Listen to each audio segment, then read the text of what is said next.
안녕하십니까, 미셀로입니다. 오늘은 수특에 있는 그 선상탄이라고 있어요. 이게 박일로의 선상탄이 올라왔더라고요. 사실 선상탄은 그 산문이 아니고 운문인 거 다 아실 겁니다. 제가 이 작품의 줄거리를 왜 말하냐고 하면은, 박일로 이분은 조선 후기 때, 가사 작품을 많이 쓰신 분인데, 한문을 좀 많이 쓰셔요, 이분이. 그러니까 이분이 좀 한자가 좀 많거든요, 작품 속에. 우리 정철 같은 분들은 순우리말로 많이 쓰기 때문에 작품성도 높고 이제 시험에 출제도 빈도가 높은 데 반해서 박일로의 선상타는 정말 아주 요즘 최근에 대해서 나오지 않았던 건데 이렇게 스톡이 올라왔길래 이것도 줄거리를 여러분들이 좀 들으면 작품을 해석하는데 좀 도움이 되지 않을까 싶어서 제가 줄거리를 좀 말씀드려야겠다 싶었습니다. 그래서 박일로의 선상타는 이 장르가 갈래가 가사입니다. 가사. 예, 가사인데 전쟁 중에 쓴 전쟁 가사라고 할 수 있습니다. 예. 또 역시 마찬가지로 또 이제 양반 가사고요. 네. 이건 내용이 뭐냐면 첫 번째 그렇게 말합니다. 이게 우리나라잖아요. 임금님께서 나를 이 부산 진동령으로 보내셨다고 말을 합니다. 늙고 병든 몸을 주사로 보내셨다 이렇게 돼 있거든요. 그래서 화자는 이때 당시에 좀 늙었었나 봐요. 이게 좀 흰머리도 좀 나고, 예. 그러니까 이 사람은 현재 좀 늙고 이제 병이 들었다고 되어 있습니다. 늙고 병든 몸을 주사로 보냈다. 주사라고 하는 거는 이제 해군인 거죠. 아무래도 이제 부산이 이제 바다 쪽으로 접해 있잖아요. 해군에 주사로 보냈다고 했는데 이제 이때 말하는 거는 이제 좀 겸손한 표현인데 이제 수군 통주사로 가게 됩니다. 그래서 을사년 여름에 진동령으로 내려왔다고 돼 있거든요. 그래서 이 부산이 변방의 요새잖아요. 변방에. 그러니까 변방의 요새에 내가 왔기 때문에 내가 병이 깊다고 앉아 있겠는가. 그래서 군인으로서의 자세를 다하는 모습이 나와 있습니다. 그래서 이 사람이 모자를 썼겠죠. 그리고 칼을 탁 차고요. 칼을 차고 배에 오른다고 되어 있습니다. 배에 올라가지고 그 병선 전쟁 배에 올라서 눈을 부릅 뜬다고 되어 있어요. 눈을 쫙 이렇게 꼴치면서 일본을 바라보는 거죠. 예. 칼 차고요. 칼을 잘못 고르겠네. 칼을 차고 일본의 대마도를 눈을 부릅뜨고 바라본다고 되어 있습니다. 근데 그 대마도를 바라보니 바람을 따르는 누런 구름이 원근에 쌓여 있다 이렇게 돼 있거든요. 그러니까 누런 구름이 있다고 돼 있어요. 예, 황운이라는 말을 고전문학에서 많이 쓰는데 조선전기 가사에서 황혼 같은 경우는 이제 이게 사실 직역하면 누런 구름이거든요. 그런데 그게 전원 생활을 하는 사대부 입장에서는 황혼이 잘 익은 곡식이지만 여기서는 이쪽 상황에서 봤을 때 전쟁의 기운입니다. 전쟁의 기운. 이 시은 잘 나오거든요. 그러니까 내가 눈을 부릅뜨고 대마도를 바라보니 구름을 쫓은 항운이 원근에 쌓여 있다고 되어 있습니다. 그래서 전쟁의 기운이 있다, 전쟁 중이다 이렇게 말을 하는 거죠. 그래서 이 대마도 쪽으로 바라보면 저도 여기 부산이 고향이기 때문에 항상 부산에서 이렇게 바라보면 이 수평선이 보이거든요. 수평선이 보이고 이렇게 대마도가 보여요. 그래서 이렇게 이렇게 이게 하늘이고 이렇게 바다잖아요. 이게 다 이렇게 하늘하고 이 푸른 물결이 이렇게 맞닿아 있는 거죠. 그래서 그렇게 나옵니다. 아득한 창파는 긴 하늘과 한빛이다. 이렇게 아득하게 보이는 푸른 바다는 이렇게 긴 하늘과 같은 색깔이다. 이렇게 말하죠. 그래서 보통 이런 거를 우리는 보통 수평선이라고 하지만 이렇게 망망대해 이런 말 많이 씁니다. 네, 망망대해라는 거죠. 거기에 전쟁의 기운이 서려 있다. 이렇게 말을 합니다. 그래서 이 사람이 이렇게 자기가 어떻게 해서 부산에 와서 이제 해군이 되었고 해군대장이 되었고 그래서 여기서 이제 전쟁의 기운을 목격하고 이제 군인으로서의 자세를 말하고 있는 부분을 이렇게 하다가 뭐라고 하냐면 이제 배로 이제 왔다 갔다 하면서 이제 지키면서 이제 생각을 많이 하잖아요. 생각을 혼자 있다 보니까. 그래서 왔다 갔다 하면서 생각을 해요. 이 사람이 생각을 합니다. 생각을. 무슨 생각을 하냐면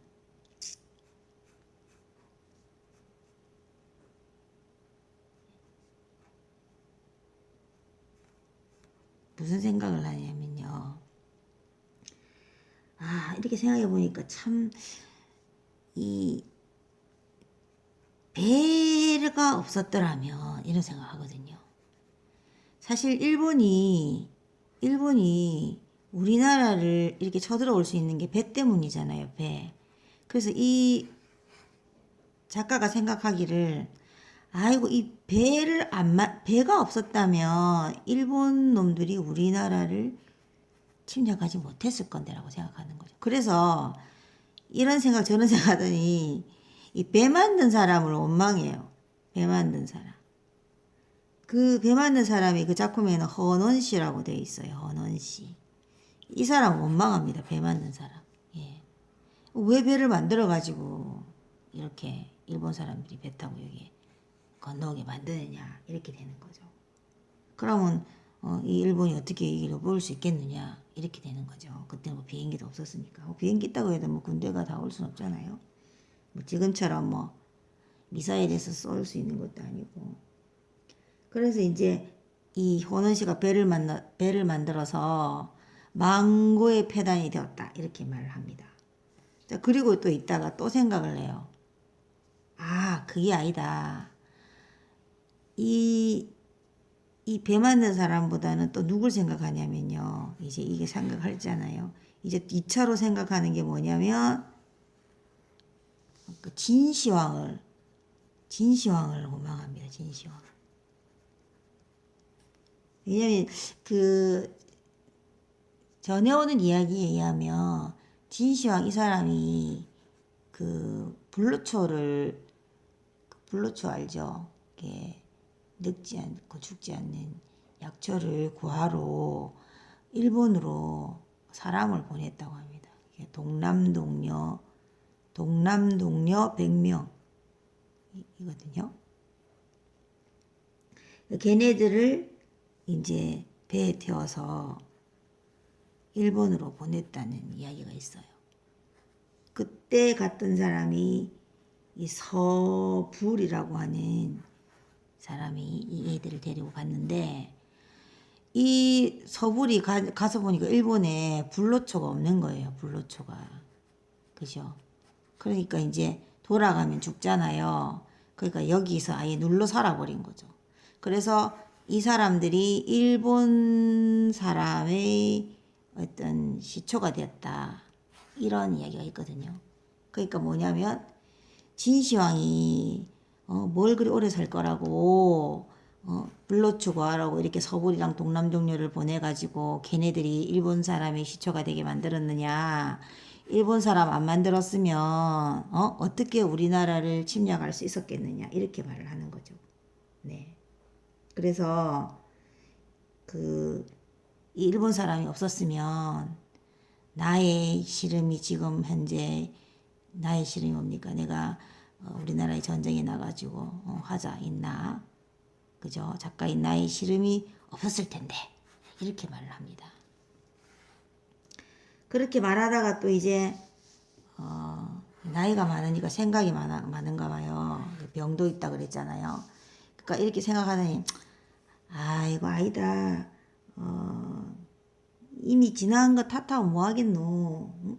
이제 막 쓸데없는 시비 뭐 가리지 말자 이렇게 말해요. 그러면서 이제 깊이 생각하는 거죠.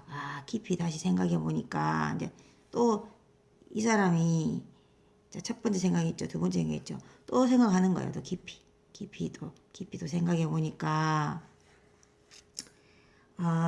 이 내 생각이 좀 고집스러웠네 이렇게 말합니다. 내 생각이 너무 좀 내 생각이 너무 고집스러웠다.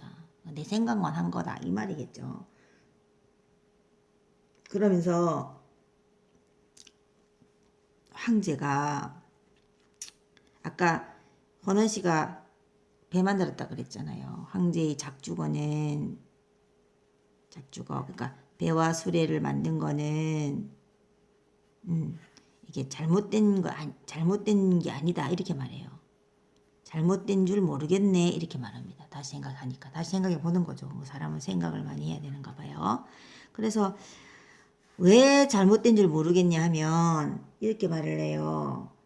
그게 예를 이렇게 되어 있거든요. 장안이 그 강동에서 가을바람을 만났는데 그 장안이 그 고사를 인용하는 거죠.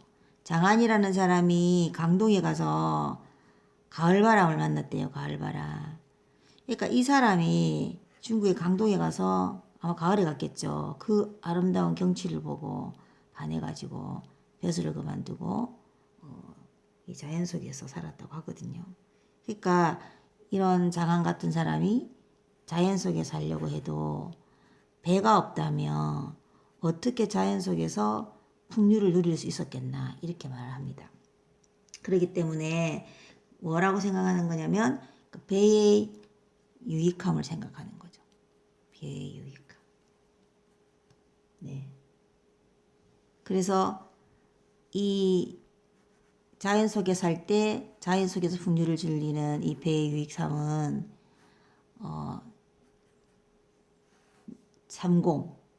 상공벼슬보다 낫다 이렇게 말합니다. 상공벼슬하고도 바꿀 수 없지 이렇게 말을 하거든요. 그래서 이제 배의 유익함에 대해서 이야기를 합니다.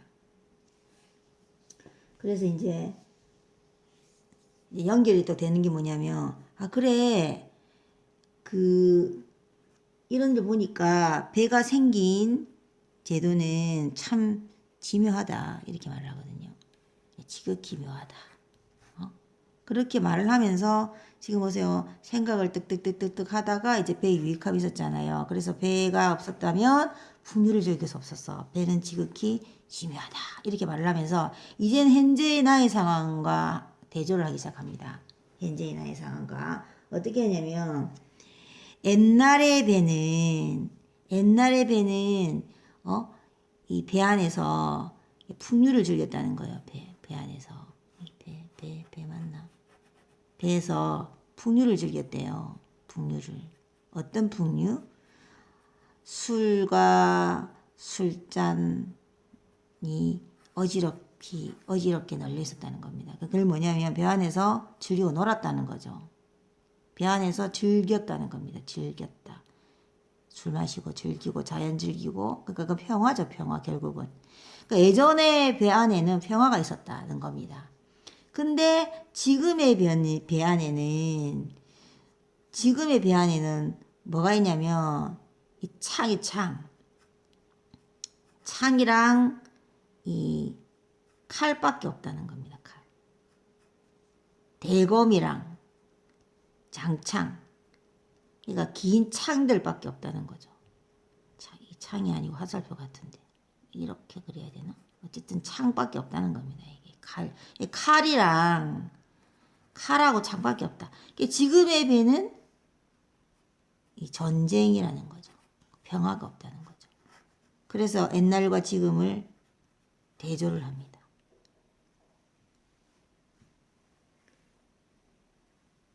그래서 이제 이렇게 말을 하다니 뭐라고 하냐면은 그 한 가지 배지만 같은 배지만 가진 것이 다르다 이렇게 말을 하는 거죠.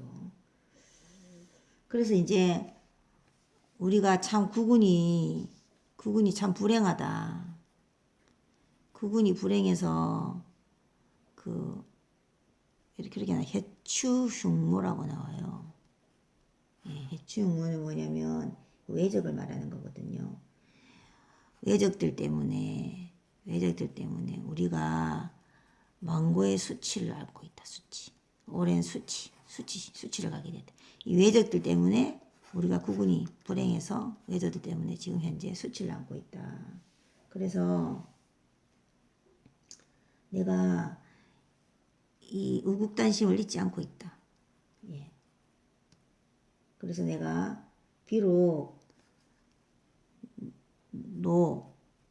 노당 입장이거든요. 노당 입장. 늙을수록 내가 늙지만 씩씩하고 병중에 있긴 해. 이렇게 말을 하거든요. 그러니까 실제로 병은 있었나 봐요. 그러니까 자기가 늙었고 병중에 있지만 이렇게 말합니다. 손빈보다는 낫고 제갈량보다 낫다. 이렇게 말합니다. 예. 이게 무슨 말이냐고 하면 이게 중국 고사를 인용하거든요. 그러니까 손빈은 그 박년이라는 사람한테 그 다리를 잃었어요. 안전뱅이가 돼버렸거든요. 왜냐면 박년이라는 사람이 손빈이 너무 똑똑하니까. 그 나중에 안전뱅이인 손빈이 박년을 복수합니다. 죽입니다. 그리고 이제 삼국지에 보면은 제갈량이 죽어가지고 또 사마이 앞에 귀신이 되어서 나타나거든요. 그러니까 이제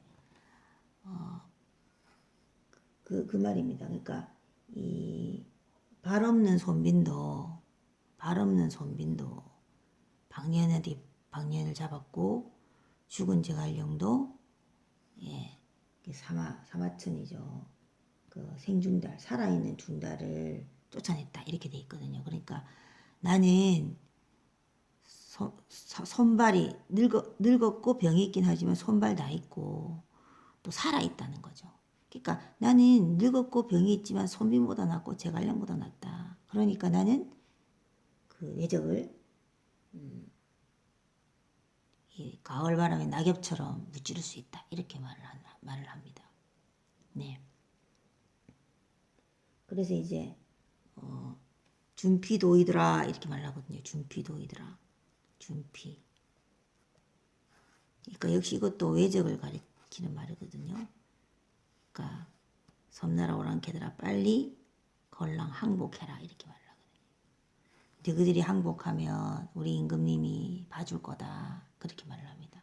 그래서 우리가 마지막에 이제 마무리가 어떻게 되냐면 그래서 이 전쟁을 끝내고 태평성대를 누리면서 배에서 이제 전쟁이 아니고 지금은 전쟁이 아니고 평화로운 시대에서 거기서 이제 자연을 즐기면서 살고 싶다 이렇게 말을 하거든요.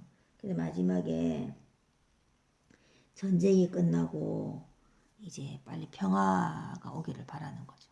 네. 그리고 이제 그 일본에 대한 적개심도 많이 나타나 있고요. 그래서 이제 이게 선상탄의 전체적인 줄거리를 알아봤는데, 제목을 보십시오. 제목이 바로 선상, 배 위에서의 단식이지 않습니까?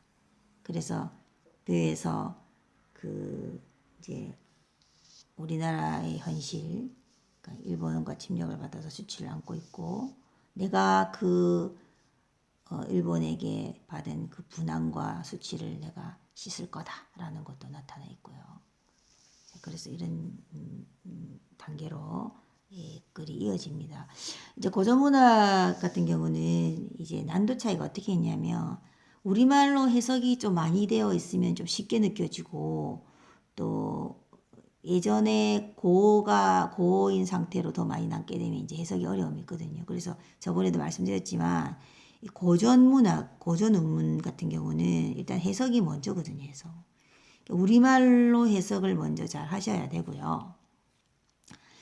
제가 이제 선산탕을 해준 이유는 뭐냐면 여기는 이 중국 고사가 좀 많아요. 중국 고사가 많기 때문에 전체적인 저희가 줄거리를 이렇게 알려드린 겁니다. 그러면 이제 전체적인 흐름이 이렇게 가는 거다라고 하시면 이제 본문을 나왔을 때도 좀 도움이 되지 않을까 싶어가지고 오늘 말씀드렸습니다. 그래서 참고로 이제 또 이렇게 또 다르게 말씀드리면 사실 박인노의 선탕편 중에서 시험이 잘 나오는 거는 누앙사라는 작품이 따로 있습니다.